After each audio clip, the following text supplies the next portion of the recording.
오늘 함께 보실 말씀은 신약성경 마가복음 4장 35절부터 41절까지 있는 말씀입니다. 제가 갖고 있는 성경으로 신약 59면 마가복음 4장 35절부터 41절까지 있는 말씀입니다. 우리 함께 한 목소리로 같이 읽도록 하겠습니다. 그날 저물 때에 제자들에게 이르시되 우리가 저편으로 건너가자 하시니 그들이 무리를 떠나 예수를 배에 계신 그대로 모시고 가매 다른 배들도 함께 하더니 큰 광풍이 일어나며 물결이 배에 부딪혀 들어와 배에 가득하게 되었더라. 예수께서는 고물에서 베개를 메고 주무시더니 제자들이 깨우며 이르되 선생님이여 우리가 죽게 된 것을 돌보지 아니하시나이까 하니 예수께서 깨어 바람을 꾸짖으시며 바다더러 이르시되 잠잠하라 고요하라 하시니 바람이 그치고 아주 잔잔하여지더라. 이에 제자들에게 이르시되 어찌하여 이렇게 무서워하느냐 너희가 어찌 믿음이 없느냐 하시니 그들이 심히 두려워하여 서로 말하되 그가 누구이기에 바람과 바다도 순종하는가 하였더라. 아멘.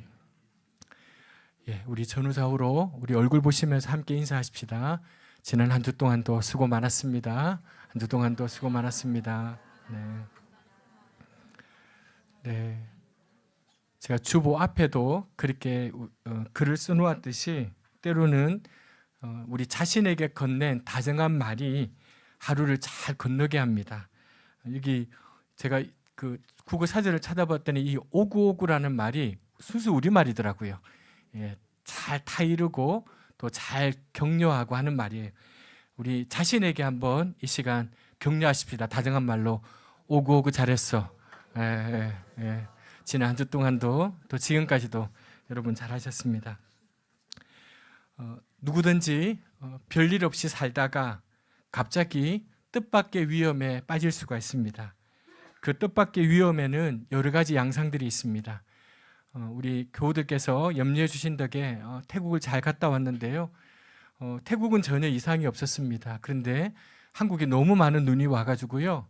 비행기가 계속 결항이 되고 계속 지연이 되었습니다.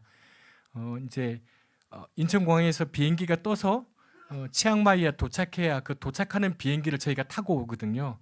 근데 비행기가 안 뜨는 거예요. 여기서 뜰 그 기미가 안 보이는 거예요.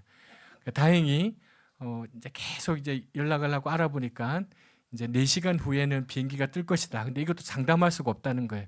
이제 공항에서 이제 무작정 이게 대기를 해야 되는데 다행히도 저희가 타는 비행기는 4시간 후에 도착했고 우리 한국에 도착하는 시간도 조금 딜레이 되기는 했지만 그렇게 왔습니다. 그런데 그 전날의 비행기들은요 전부 다 결항이 되었어요.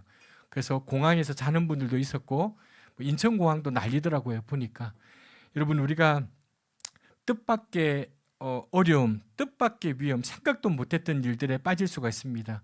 이번에 우리 경기 북부는 괜찮았는데 경기 남부 지방에는 엄청난 눈이 내렸어요. 그래서 너무 큰 피해를 입었더라고요. 그 이 뜻밖의 위험에는 여러 가지 양상들이 있습니다. 교통사고를 당할 수도 있고 범죄를 겪을 수 있고 병들 수 있고요. 또 경제적인 위기를 겪을 수 있습니다.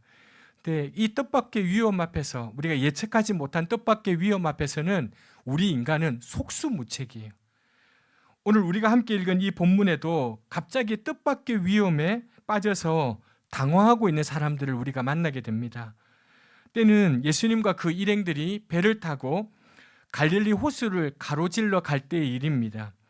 호수 중간에 이르렀을 때에 갑자기 돌풍이 불어왔고 배는 심한 풍랑에 휩싸이게 됩니다. 이 갈릴리 호수는 북쪽으로 깎아지는 산골짜기가 이어져 있기 때문에 아무 예고도 없이 돌풍이 몰아치곤 한답니다. 경험 많은 어부라고 해도 그 돌풍과 풍랑을 예측하기가 쉽지 않았습니다. 게다가 이 시간은 해가 저문 밤 시간이었습니다. 칠흑 같은 어둠 속에 바다 한가운데서 풍랑을 만나는 건 공포스러운 일입니다. 예수님의 제자들 중 적어도 4명은 어부 출신입니다. 그들은 풍랑 속에서 배를 다루는 법에 아마 도통한 사람들일 거예요. 추측컨대 이 4사람들의 지시에 따라서 아마도 풍랑을 헤집고 목적지로 나가기 위해서 힘쓰고 노력했을 게 틀림없습니다. 하지만 이번 풍랑은 어찌된 일인지 어찌할 방법이 없는 너무나도 당황스럽고 큰 풍랑이었습니다. 이 거센 바람은 금방이라도 배를 뒤집어 놓을 듯했고 일렁이는 파도는 배 안에 덮쳐 들어왔습니다. 그렇게 몇 시간을 싸웠는지 모릅니다. 모든 게 허사로 돌아갔습니다. 어느덧 그들은 하나 둘씩 포기하고 자빠졌습니다. 배멀미로 인해서 몸을 가눌 수조차 없게 되었습니다. 배 갑판에 이곳저곳 널브러져서 이러다가는 우리 물귀신 되기 딱 좋겠다라고 생각하고 치를 떨고 있었습니다. 칠흑 같은 어둠 속에서 죽음이라는 현실이 고개를 쑥 내밀 때 그 앞에서 질리지 않는 사람은 아무도 없습니다. 그런 두려움에 사로잡힐 때 자기보다 강한 누군가가 곁에 있다는 것은 얼마나 큰 위로가 되는지 모릅니다. 기진맥진한 제자들은 그제서야 예수님을 생각했습니다. 그들은 지금까지 이 예수님이 비범한 존재라는 사실을 이미 알고 있었습니다. 그분이 행하신 많은 이적들, 놀라운 가르침을 생각해 보면 그분은 창조주 하나님과 특별한 관계가 있는 분처럼 그들은 생각했습니다. 지금 이 상황에서는 그분에게도 무언가 뾰족한 수가 없다 해도 그분이 옆에 있는 것만으로도 위로가 되겠다 생각했습니다. 제자들은 예수님이 어딘가에서 풍랑 때문에 흔들리는 이 배를 바로잡기 위해서 힘쓰고 있으리라고 생각했던 것 같아요. 하지만 갑판 위를 아무리 둘러보아도 예수님이 보이지 않습니다. 그들이 예수님을 발견한 곳은 배 뒤편의 구석진 자리였습니다. 놀랍게도 예수님은 그곳에서 잠을 자고 계십니다. 쭈그리고 앉아서 꾸벅꾸벅 조시는 게 아닙니다. 배멀미에 지쳐 쓰러지신 것도 아니에요. 쿠션이 될 만한 것을 베개로 삼아서 예수님이 제대로 주무십니다. 제자들은 도대체 저분이 어떤 분이기에 이 풍랑에도 저렇게 깊이 잠을 잘까라는 생각에 놀라기도 했겠지만 다른 사람은 어찌됐든지 나 몰라라 하고 깊은 잠을 자고 있는 예수님의 모습에 화가 났을 수도 있습니다. 38절의 이 말씀에는요, 이 예수님을 깨우면서 이 제자들이 한 말을 보면 여기에는 화가 담겨 있어요. 선생님, 우리가 죽게 되었는데 아무렇지도 않으십니까? 라면서 예수님을 깨웁니다. 그런데 잠에서 깨어난 예수님은 마치 이런 일을 미리 알고 계셨던 것처럼 바람을 향해 이렇게 꾸짖으십니다. 고요하라, 잠잠하라. 이렇게 예수님이 바람을 꾸짖으십니다. 여러분, 이 모습을 한번 상상해 보시기 바랍니다. 금세라도 뒤집힐 만한 작은 배 위에서 사납게 일렁이는 풍랑과 거센 바람을 향해 호통을 치고 있는 이 사람이 제정신이겠습니까? 그런데 예수님이 꾸짖자마자 바람이 힘을 잃고 풍랑이 잦아들기 시작합니다. 바다를 아는 사람들은 다 압니다. 잔잔한 바다가 성난 바다로 변하는 것이 그렇게 순식간에 일어날 수 있는 일이 아니라는 것을, 그리고 방금 무섭게 일렁이던 이 바다가 잔잔해지는 것 또한 그렇게 순식간에 일어날 수 있는 일이 아니라는 것을요. 그런데 순식간에 바다는 거짓말처럼 잔잔해졌습니다. 갑작스러운 이 변화에 어리둥절하고 있는 제자들에게 예수님이 이렇게 말씀하십니다. 함께 읽겠습니다. 제자들에게 이르시되 어찌하여 이렇게 무서워하느냐? 너희가 어찌 왜들 무서워하느냐? 아직도 믿음이 없느냐? 예수님의 이 말씀 앞에, 죽음의 현실 앞에서 두려워 떨던 제자들은 한순간에 그 두려움을 잊어버리고요, 또 다른 더 큰 두려움에 사로잡히게 됩니다. 오늘 본문 41절은 이렇게 기록하고 있습니다. 같이 읽겠습니다. 그들이 심히 두려워하여 서로 말하되 그가 누구이기에 바람과 바다도, 도대체 이분이 누구이기에 바람과 바다까지도 그에게 복종하는가? 38절에 보면 제자들은 지금까지 예수님을 주님이라고 부르지 않습니다. 큐리오스라고, 주님이라고 부르지 않습니다. 선생님이라고 부르고 있습니다. 그러니까 지금 제자들에게 예수님은 여전히 백성들을 가르치는 선생님일 뿐, 랍비 중에는 좀 뛰어난 랍비일 뿐, 자기 삶의 주인은 아니었습니다. 이 사건을 목격하기 전까지 제자들은 예수님을 뛰어난 예언자 정도로 생각했습니다. 정확하게는 잘 모르겠지만 이 예수님이라는 분이 하나님과 특별한 관계에 있고 그 당시 다른 종교적 지도자들보다는 뭔가 좀 나은 분이라는 것, 그러나 그 본질에 있어서는 자신과 다를 바가 없는 인간이라고 그렇게 생각해 왔습니다. 하지만 이 사건을 통해 그들은 충격을 받았습니다. 예수님에게서 인간 이상의 차원이 보였기 때문입니다. 바람과 풍랑을 향해 꾸짖으시는 이 예수님의 모습 속에서 자연 만물을 지배하는 위용을 그들이 보았기 때문입니다. 그들은 짧은 순간이지만 이 예수님에게서 창조주 하나님을 보았고 그 바다 위에서 하나님이 통치하시는 하나님 나라를 그들이 보게 되었습니다. 바로 그때 제자들은 조금 전 죽음 때문에 가졌던 두려움보다 더 큰 두려움에 사로잡히게 되었습니다. 여러분, 우리 인간에게 있어서 죽음은 가장 큰 두려움의 원인입니다. 나는 죽음이 두렵지 않다고 식은방 뜨는 사람들이 없지 않지만 우리 인간은 죽음의 문턱 앞에 서는 순간요, 그 만용이 힘을 잃어버립니다. 혹 우리 중에 죽음이 두렵지 않은 사람들이 있다면 그들은 이 죽음의 두려움을 다른 방법으로 극복했든지 처음부터 죽음을 두려워하지 않는 사람은 없습니다. 하지만 여러분, 죽음보다 더 두려운 것이 존재합니다. 때로 살아가야 된다는 사실이 죽음보다 더 두려울 때가 있습니다. 저는 목회하는 동안 그런 분들의 고백을 많이 들었습니다. 목사님, 죽음보다 더 두려운 게 있어요. 그건요, 사는 거예요. 살아가는 거예요. 그게 더 두려워요. 어떤 아이들과 청년들은 그래요. 죽음보다 더 두려운 게 있어요. 그건 내일 친구를 마주해야 되고 사람들을 마주치고 부딪히고 어울리고 살아가야 된다는 거, 그게 더 두려워요. 얼마나 짠한 이야기예요. 그렇습니다. 때로는 우리가요, 사는 것이 죽는 것보다 더 두려울 때가 있습니다. 아니, 그렇게 느껴질 때가 있습니다. 우울증에 빠지거나 삶의 심각한 고비를 만나게 되면 차라리 사는 게 더 두려운 것처럼 느낄 때가 있어요. 그럼에도 우리는 어떻게든 살아내야 돼요.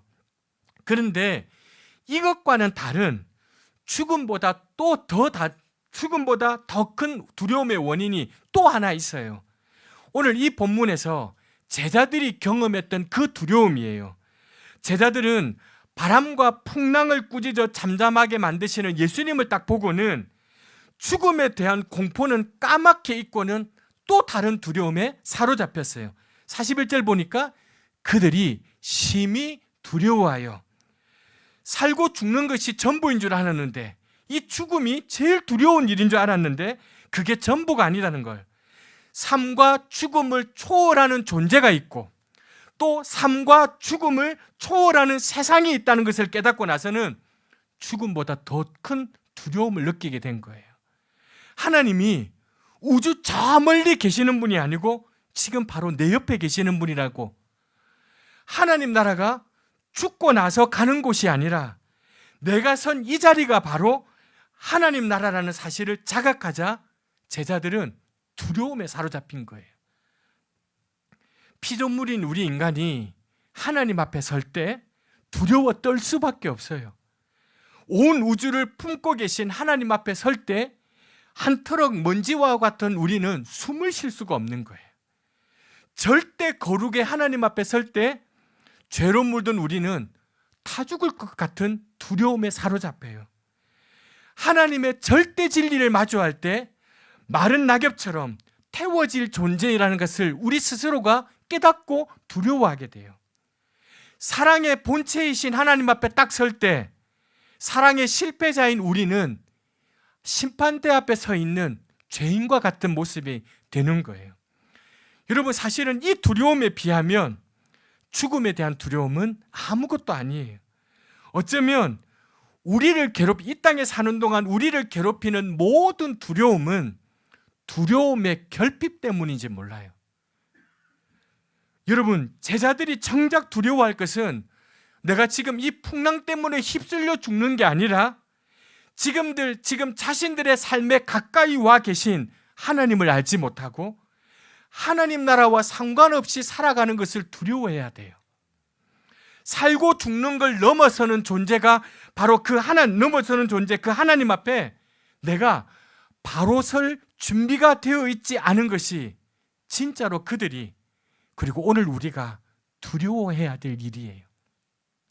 문득 이 세상, 그리고 우리 일상으로 뚫고 들어와서 자신의 존재를 이미 드러내고 있는 그 하나님 나라를 모르고 혹은 알면서도 부정하고 살아가는 것이 우리가 진정으로 두려워해야 될 일이라는 거예요. 여러분, 우리 일상 속에서 하나님께서 여전히 활동하고 계시고 조금만 마음의 눈을 뜨면 하나님이 다스리는 하나님 나라가 눈에 보이는데, 눈에 보이고 손에 만져지는 것이 전부인 양 우리 그리스도인이 그렇게 살아가고 있다면 그 사람은 정말 두려운 게 무엇인지 모르고 살아가는 거예요. 여러분, 예수님께서 풍랑 가운데서도 잠을 잘 수 있었던 이유는 이미 하나님 나라를 살고 계셨기 때문이에요. 살고 죽는 것을 넘어서는 존재인 하나님을 알고 있었고 믿고 있었기 때문이에요. 그러기에 예수님에게 죽음은 두려움의 원인이 아니었어요. 그래서 예수님은 잠에서 깨어난 제자들에게 이렇게 말씀하십니다. 어찌하여 이렇게 무서워하느냐? 너희가 어찌 믿음이 없느냐? 왜들 무서워해? 아직 믿음이 없느냐? 하나님과 하나님 나라에 대한 믿음이 없었기 때문에 제자들에게 지금 제일 두려운 건 죽음이에요. 여러분, 우리도 하나님과 하나님 나라에 대한 믿음이 없으면요, 제일 두려운 게 죽음이에요. 죽음에 대한 두려움이 있는 한 풍랑 속에서 절대로 잠을 못 자요. 모든 인간은 예외 없이 생의 첫걸음을 찢을 듯한 울음으로 시작합니다. 다 울면서 태어납니다. 의학적으로는 그것은 태아가 폐에 찬 양수를 토해내기 위한 생리적인 반응이라고 설명하지만 그 울음에는 확실히 상징적인 의미가 있다 싶습니다. 그건 인생이라는 패키지 안에는 고난과 슬픔이 있다는 것을 예감하는 몸짓처럼 보입니다. 여러분, 우리 이 인생이라는 패키지 안에는요, 고난과 풍파가 담겨 있습니다. 물론 처음부터 그랬던 건 아니에요. 우리 인간의 죄로 인해서 낙원을 상실했기 때문에 그 다음부터 우리 인생에는 고난과 풍파가 있었어요. 깨어진 세상에서 상처받은 인간들이 얽히고 설키고 살고 있으니 고난과 풍파를 피할 수 없는 길이에요. 물론 믿음 안에서 든든히 자리를 잡고 예수 그리스도를 주님으로 섬기고 살다 보면 상당히 많은 고난과 풍파를 예방할 수 있어요. 한번 생각해 보세요, 여러분. 우리가 겪는 고난과 풍파 중에는요, 우리의 잘못된 선택과 지나친 욕심이 만들어낸 게 얼마나 많아요. 사실은 대부분 우리의 잘못된 선택, 지나친 욕심 때문에 만들어낸 우리 삶의 부조리들이, 잘못된 일들이 얼마나 많아요. 그렇다 보니까 신앙생활을 열심히 하면서요, 성령의 감화와 감동으로 변화를 받고 신실하게 살아가는 사람은요, 지나친 욕심을 부려서 쓸데없는 화를 자초하지 않거든요. 과도한 스트레스에 짓눌리지 않게 되거든요. 다른 사람들과 불화하는 일도 줄어들게 되거든요. 믿음에 깊이 뿌리 내릴수록 자연스럽게 사라지는 고난과 풍파가 있어요, 여러분. 신앙생활 잘하다 보면 그렇게 사라지는 고난과 풍파가 있습니다. 하지만 믿음이 좋다고 해서 인생의 항해를 끝날 때까지 아무런 어떤 풍파도 그치지 않을 것이라고 기대해서는 안 돼요. 예수 그리스도를 주님으로 모신 인생에도 파도가 있고요, 풍랑이 있고요, 광풍이 있어요. 질병의 풍파가 올 수 있고요, 관계의 풍파가 생길 수도 있고요, 사회생활에서 엄청난 파도가 밀려올 수 있어요. 회사에서 해고를 시킬 때 하나님께서 나만 제외시켜 주시면 좋겠지만 그런 일은 일어나지 않아요. 우리 아이들이 수능을 보는데요, 우리 아이들만 잘 집어내면 좋겠는데 그런 일은 일어나지 않아요. 믿음이 좋다는 사람에게도 우울증에 걸려요. 우울증에 걸리는 걸 두고 저 믿음 없어서 그런 거야 라고 정죄하면 안 돼요. 우리 기독교인들이 다른 사람의 아픔을 두고 판단하고 정죄하기 얼마나 빠른지 몰라요. 민첩한지 몰라요. 그렇지 않아요. 진정으로 거듭나고 성령의 능력으로 새로 지어지고 은사가 충만한 사람들도 얼마든지 우울증에 빠질 수 있어요. 여러분, 이렇게 피할 수 없는 고난과 풍랑을 만날 때 믿음이라는 것은요, 그걸 헤쳐나갈 수 있는 힘이 되는 거예요. 그래서 믿음이 중요해요. 풍랑을 만나 혼비백산한 제자들에게 예수님이 하신 이 말씀, 어찌하여 이렇게 무서워하느냐? 너희가 어찌 믿음이 없느냐? 풍랑을 만난 사람에게 가장 중요한 게 믿음이라는 거예요. 왜 그렇습니까? 하나님께 대한 진정한 믿음은 모든 두려움을 이기는 능력이기 때문이에요. 두려움은요, 전에도 말씀드렸지만 인간의 모든 기능을 마비시켜요. 딱 두려움에 잡으면요, 그 다음부터는 아무 생각이 안 나요. 두려움에 딱 사로잡히면요, 제대로 보지도 못하고요, 제대로 듣지도 못해요. 누가 막 얘기해도 귀에 들어오지 않아요. 바른 판단을 가로막고요, 팔과 다리에 힘을 앗아가요. 이 두려움이라는 게 그래요. 두려움 감정에 빠지면요, 우리는 한순간에 무력해져요. 그러므로 삶에 있어서 가장 큰 적은요, 환경에서 오는 게 아니라 마음으로부터 와요. 그래서 마음을 잘 지켜야 돼요.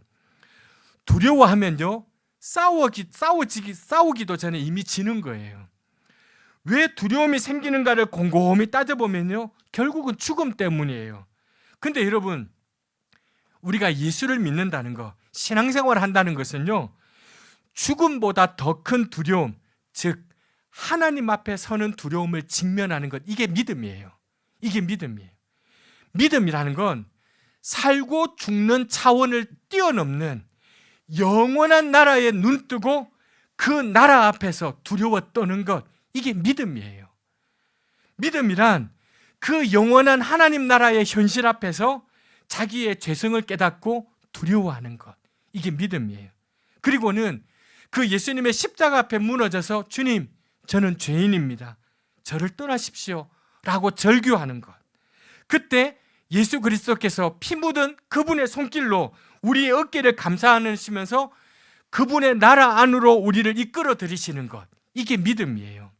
감히 그분 앞에 설 자격도 없는 우리를 하나님 앞에 설 수 있도록 만들어주는 것, 그리고 그분을 아빠, 아버지라고 부르게 할 수 있는 것, 창조주이시며 심판자이신 성부 하나님께 아버지라고 부르고 이 땅에서 하나님 나라를 살고 그 나라의 시민으로 살아갈 수 있도록 만들어주는 것, 이게 믿음이에요. 예수를 믿는 사람은 그렇기 때문에 죽음이라는 가장 큰 두려움을 해결한 사람이에요. 가장 큰 두려움을 극복한 사람에게 죽음은 더 이상 모든 것을 마비시킬 정도로 큰 두려움의 대상이 아니에요. 하나님과 하나님 나라를 알지 못하는 사람에게 죽음은 그 끝을 알 수 없는 거대한 절벽 끝에 서는 것 같지만, 하나님과 하나님 나라를 아는 사람에게는 죽음은, 물론 우리도 내려다보면 아찔해요. 죽음을 생각하면 우리도 아찔해 보여요. 그러나 침착하게 건너면 뛰어넘을 수 있는 절벽이에요. 그렇기 때문에 죽음의 현실을 당할 때 흔들려요. 우리도 힘들어요. 흔들릴 수 있어요. 그러나 곧 그 두려움을 벗어나 침착하게 도약을 준비할 수 있어요. 믿음 때문에. 이런 믿음을 가진 사람은 어떤 풍랑 앞에서도 잠을 잘 수 있어요. 이미 살고 죽는 차원을 넘어섰기 때문이에요. 이런 믿음의 사람은 풍랑이 있을 때 그 앞에 서서 예수님처럼 잠잠하라, 고요하라라고 말할 수 있는 거예요. 그러니 여러분, 두려움의 유일한 해독제는 믿음이에요. 사랑하는 교회 여러분, 사실 저는 오늘 이 말씀을 보면서요, 주님이 꾸짖으시는 이 거센 광풍은요, 아마도 제자들의 마음을 옴짝달싹 못하게 사로잡고 있던 공포와 두려움이었는지도 모르겠어요. 여러분, 오늘 우리 이 시대에도요, 이런 공포와 두려움이 가득 차 있어요. 조금만 나가보면요, 이 공포와 두려움이 우리를 급습하고 있어요. 거센 바람 앞에서, 풍랑 앞에서 어쩔 줄 모르는 제자들의 이야기는 사실 우리들의 이야기예요. 저의 이야기예요.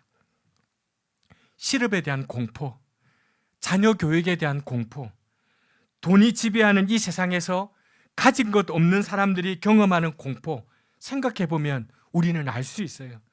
그런데 주님은 그런 공포와 두려움을 주는 이 세상의 현실을 꾸짖고 계세요. 저는 이 예수님께서 바다와 풍랑을 꾸짖으시는 것이 이 세상의 현실을 꾸짖고 계시는 것처럼 보여요. 여러분, 누가 이 세상을 꾸짖을 수 있습니까? 꾸짖는 사람은요, 자기 욕심을 내려놓은 사람, 그래서 자기 마음이 맑아진 사람만이 이 세상을 꾸짖을 수 있어요. 거룩함이 아니고는요, 사악함과 두려움, 더러움을 이겨낼 방법이 없는 거예요. 여러분, 우리 시대의 비극은요, 다른 게 비극이 아니라 이 세태를 꾸짖을 수 있는 맑은 정신이 사라졌다는 사실이에요. 이 잘못된 세상, 잘못된 구조를 꾸짖을 수 있는 맑은 정신을 가진 사람들이 사라져 있는 사실. 교회조차도 영적 권위를 드러내지 못하고 있어요. 스스로 가난해지고 고통받는 이들의 삶의 자리에 들어가지 않는 교회가 이 시대를 절대 꾸짖을 수 없어요. 세상 사람들이 너나 잘해라 그래요. 교회 보고. 자기를 버려 하나님의 뜻을 받드는 사람과 교회만이 이 시대의 광풍을 물리칠 수 있어요. 주님은 바다를 향해서 고요하라, 잠잠하라고 명령하셨어요. 그러자 바다는요, 거짓말처럼 잠잠해졌어요.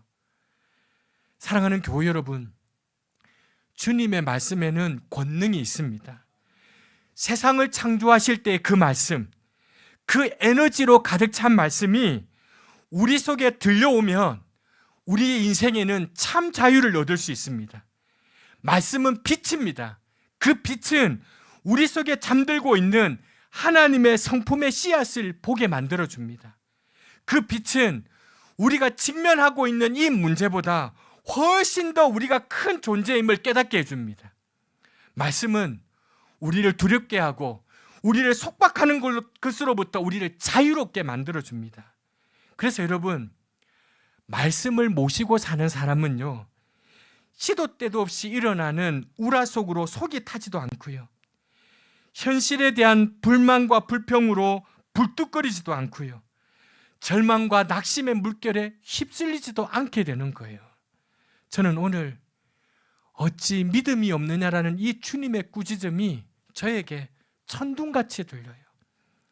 이 말은 예수님을 믿는 믿음이 없느냐라는 의미도 있겠지만 예수님이 보여주신 그 믿음으로 이 세상의 잘못된 풍조를 꾸짖지 못하는 우리의 무기력함에 대한 질책이기도 하기 때문이에요. 여러분, 우리가 진정 믿음의 사람이라면 우리를 휩쓸어 삼키려는, 우리의 자녀들을, 다음 세대를 휩쓸어 삼키려는 저 흉흉한 세상의 풍조를 꾸짖을 수 있어야 돼요. 말할 수 있어야 돼요. 더 많이 소유해야 행복한 거라고 속이는 세상을 향해 아니라고 말할 수 있어야 돼요. 우리는 아니라고 말할 수 있어야 돼요. 세속주의와 물질주의의 광풍 앞에서 많은 이들이 속수무책이에요. 교회도 마찬가지예요. 교회도 만몬 앞에서 다 무너져요. 목사인 저도, 교회도요, 만몬 앞에서는 다 무너져요. 사랑하는 교회 여러분, 우리가 이 주님의 믿음으로 바다와 풍랑을 꾸짖을 수 있도록 우리가 늘 도덕적으로나 영적으로 거듭나야 돼요. 그래야 우리는요, 사람들의 가련한 생존조차 유린하는 이 세상의 바람과 물결을 향해서 이제 좀 고요하라고, 이제 좀 잠잠하라고 그렇게 명할 수 있습니다. 그게 우리의 소명이에요. 예수님이 그렇게 하셨듯이 우리도 이 세상을 향해 고요하라고, 잠잠하라고 그렇게 명하는 게 우리의 소명인 거예요. 요즘 여러분의 삶의 형편은 어떠십니까? 혹시 여러분들 중에 이 풍랑 만난 배처럼 언제 뒤집힐지 모를 만큼 혹시 불안하게 살고 계십니까? 기도할 때마다 주님, 나는 이렇게 죽게 되었는데 아무렇지 않으십니까? 라고 혹시 하소연하고 계십니까? 아니면 너무 힘겹고 지쳐서 기도할 힘도 없으십니까? 문제는 여러분 앞에 있는 풍랑이 아니고 두려움 때문이에요. 그 두려움은 하나님께 대한 믿음을 잃어버렸기 때문입니다. 그러므로 지금 여러분의 맞서고 있는 눈앞에 있는 그 광풍으로부터 눈을 좀 돌리셔서 주님을 바라보시길 바랍니다. 거기서 눈을 돌리셔서 하나님 나라를 바라보시길 바랍니다. 하나님 아버지를, 창조주이고 심판주이신 하나님 아버지를 아빠라고 부르게 하신 그 예수 그리스도의 은혜를 의지하시길 바랍니다. 여러분과 저의 마음의 눈을 열어 하나님 나라를 바라보시길 바랍니다. 우리가 이미 그 나라의 시민인 것을 기억하십시다. 죽음이 결코 우리를 어찌할 수 없음을 꼭 기억하십시다. 그러면 이 광풍을 맞설 담대한 마음이 생깁니다. 이 풍랑을 향해 꾸짖을 담력이 생깁니다. 그 믿음의 담력을 꼭 얻으시기 바랍니다. 혹시 요즘 여러분의 삶은 순풍의 돛담배와 같으십니까? 겸손해지시고 또한 감사하시기 바랍니다. 혹시 여러분의 능력이 뛰어나서 그렇게 되었다고 착각하지 마시길 바랍니다. 지금 내가 가진 것, 내가 이것만 있으면 걱정 없다고 생각하지 마시기 바랍니다. 여러분도 다 아시겠지만 한순간이면 모든 것이 뒤죽박죽 될 것입니다. 아주 작은 것 하나 때문에 여러분의 그 안온하고 평온했던 삶이 갑자기 소용돌이에 휘말리게 될 것입니다. 의사의 말 한마디, 누군가의 전화 한 통, 누군가의 문자 한 통이면 우리 안온하고 평온했던 모든 삶은 한순간에 뒤바뀌게 됩니다. 그러므로 여러분, 혹시 순항을 하고 계시다면 몸을 더욱 낮추고 겸손해지시기 바랍니다. 그리고 부디 범사에 감사하시기 바랍니다. 뿐만 아니라 아직 여러분 평온할 때 믿음에 깊이 뿌리를 내리도록 힘쓰시기를 바랍니다. 죽음보다 더 큰 두려움이 있다는 사실을 알고 그 문제를 반드시 해결하셔야 합니다. 막상 풍랑에 휩쓸려서 죽음의 공포에 짓눌리면 그때는 이미 늦습니다. 준비 안 하고 있다가 풍랑이 닥치고 죽음의 공포에 휩쓸리면 그때는 이미 늦습니다. 죽음보다 더 큰 두려움을 해결하고 나면 죽음의 공포가 우리의 마음을 짓누른다고 해도 그것을 향해 꾸짖으시며 풍랑을 헤쳐나갈 수도 있습니다. 사랑하는 여러분, 지금입니다. 12월 1일, 한 달 남은 지금입니다. 지금 예수 그리스도의 은혜 안에서 하나님을 찾으시길 바랍니다. 그분의 진노 때에 다 죽을 것 같아도 그분 앞에 서는 것이, 그분 앞에 말씀 앞에 서는 것이 두려운 것 같아도 그분 말씀 앞에 서시길 바랍니다. 그분의 진노에 다 죽을 것 같아도 그분 앞에 서시길 바랍니다. 그리고 매일 그분과 사귀어 그분의 정원에 깊이 여러분의 뿌리를 내리시길 바랍니다. 그러면 그 믿음이 여러분의 인생의 공고한 날, 풍랑이 여러분에게 심하게 일어나는 날, 꼼짝없이 죽게 되었구나라고 탄식하는 날, 그 믿음이 저와 여러분을 지켜줄 것입니다. 그 믿음이 풍랑 중에서도 어떻게 저렇게 살 수 있어? 나 같으면 저렇게 못 살아. 벌써 포기했어도 포기했을 텐데 어떻게 저 사람이 저렇게 살아? 그렇게 사람들이, 엄마, 아빠, 포기했어도 벌써 포기했을 시간들인데 어떻게 견뎌냈어? 누군가가 그렇게 이야기할 때 그 바로 믿음이 풍랑 중에서도 베개를 베고 잘 수 있도록 저와 여러분을 평안 가운데로 인도해 주실 것입니다.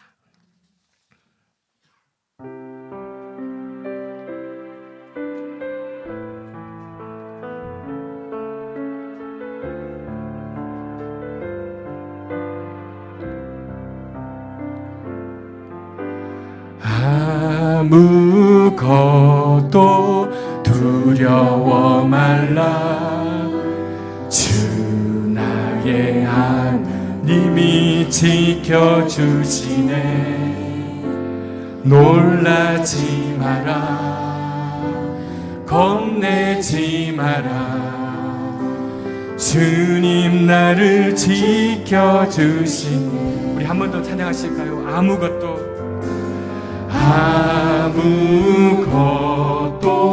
두려워 말라.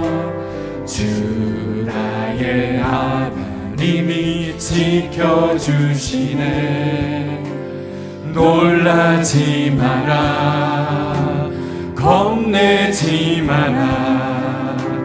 주님 나를 지켜주시네. 내 마음이 힘에 겨워, 내 마음이 힘에 겨워 지칠지라도 주님 나를 지켜주시네. 세상의 험한 풍파 몰아칠 때도 주님 나를 지켜주시네.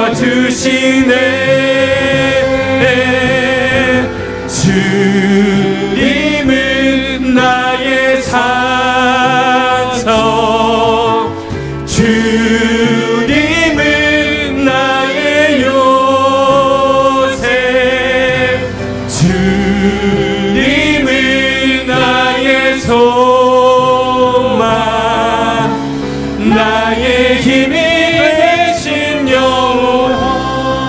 아무것도 두려워 말라. 아무것도 두려워 말라. 여러분 작은 소리로 말고 큰 소리로 여러분의 마음 깊은 곳에서 여러분 그래야 은혜가 있습니다. 그래야 이 찬양이 여러분의 고백이 될 수 있습니다.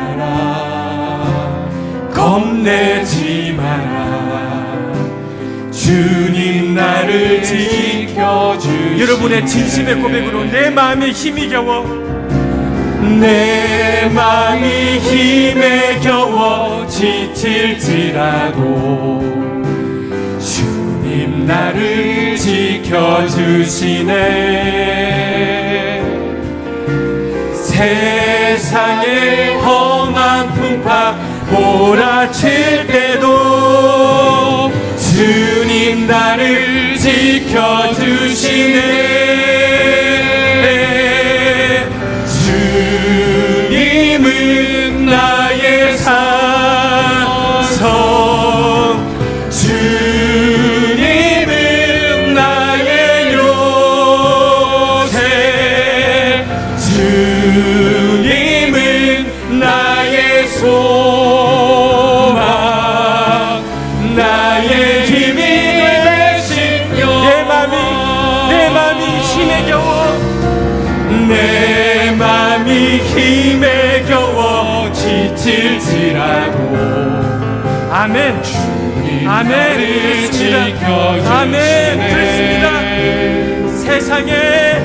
세상의 험한 풍파 몰아칠 때도 주님 나를 지켜주시네.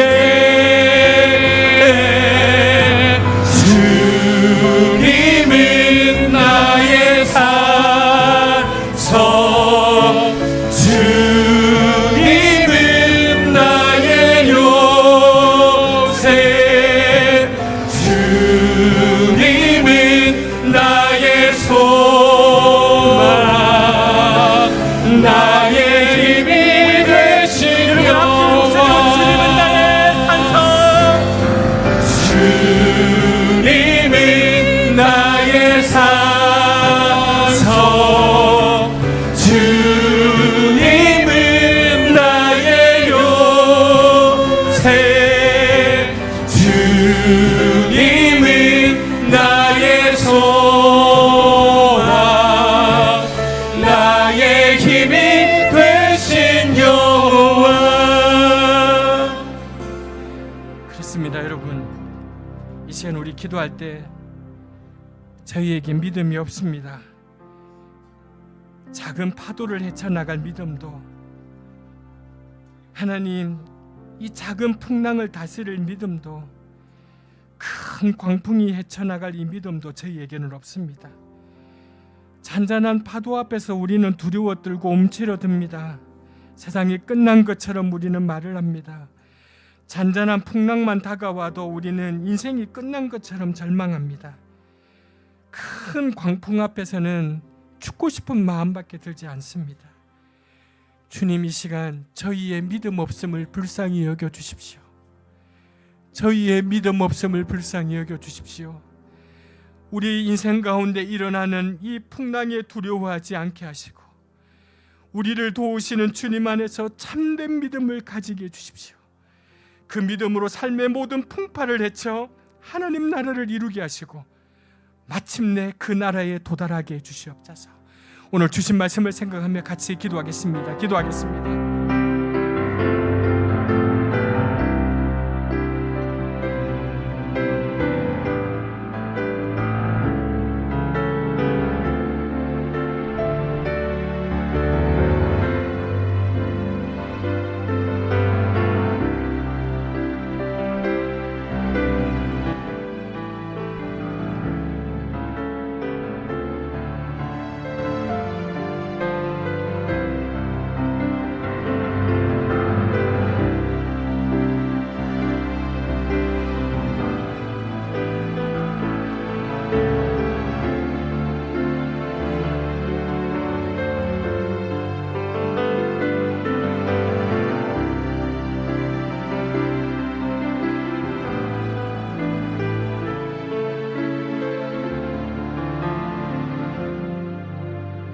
사랑의 하나님, 저희에게는 믿음이 없습니다. 잔잔한 파도, 작은 풍랑, 몰아치는 광풍, 그거 어느 것도 헤쳐나가고 다스릴 믿음이 저희에게는 없습니다. 작은 풍랑 앞에서도 두려워하고 움츠러듭니다. 저희의 믿음 없음을 주님 부디 불쌍히 여겨주십시오. 우리 인생 가운데 일어나는 풍랑에 두려워하지 말게 하시고 전적으로 우리를 도우시는 그 주님 안에서 참된 믿음을 가지게 해주시옵소서. 주님은 나의 산성이라고, 주님은 나의 요새라고, 주님만이 나의 소망이라고 그렇게 고백하며 그 풍랑을 헤쳐나갈 수 있도록 인도하여 주옵소서. 그 믿음으로 우리 앞에 있는 삶의 모든 풍파를 다 헤쳐나가고 그래서 이 땅에서 하나님 나라를 이루게 해주시고 마침내 주님이 부르시는 그날 하나님 나라에 이룰 수 있도록 우리를 지켜주시옵소서. 예수님의 이름으로 기도합니다. 아멘.